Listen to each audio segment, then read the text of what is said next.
દેવભૂમિ દ્વારકા જિલ્લાના ભાણવડમાં એકમાત્ર કન્યા શાળામાં પ્રવાસી શિક્ષકોને છૂટા કરી દેવાતા નારાજગી જોવા મળી રહી છે। આગામી દિવસોમાં પરીક્ષાઓ આવી રહી છે, ત્યારે પરીક્ષા સમયે પ્રવાસી શિક્ષકોને છૂટા કરી દેવામાં આવતા વાલીઓ પણ ચિંતિત બન્યા છે। સતત ત્રીજા દિવસે વાલીઓ દ્વારા વિરોધ પ્રદર્શન કરવામાં આવ્યું। વાલીઓના આંદોલનને ત્રીજા દિવસે કોંગ્રેસનું સમર્થન મળ્યું। સરકાર દ્વારા પ્રવાસી શિક્ષકો નહીં પણ કાયમી શિક્ષકોની ભરતી કરવા મુદ્દે કોંગ્રેસ ધારાસભ્ય વિક્રમ માડમ દ્વારા માંગ કરવામાં આવી।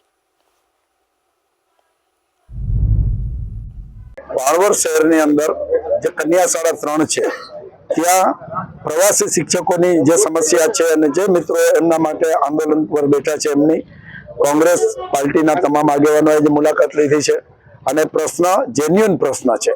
બાળકોને ઇંગ્લિશ ભણવું છે તો એમને ઇંગ્લિશના સારા ક્વોલિફાઈડ શિક્ષકો મળવા જોઈએ, જે નથી મળતા અને બાળકોનું શિક્ષણ બગડે છે, જેમનો પાયો જ નીચેથી મજબૂત ન હોય, જે બાળકો બચપનથી જ ઇંગ્લિશ પાવરફુલ રીતે જાણી ન શકે, સમજી ન શકે, ભણી ન શકે, તો આવી વ્યક્તિઓને તાત્કાલિક અસરથી કોંગ્રેસ પાર્ટીની માગણી છે કે પ્રવાસી શિક્ષકોની પરમેનન્ટ શિક્ષકો, ક્વોલિફાઈડ શિક્ષકો તાત્કાલિક અસરથી મળવા જોઈએ।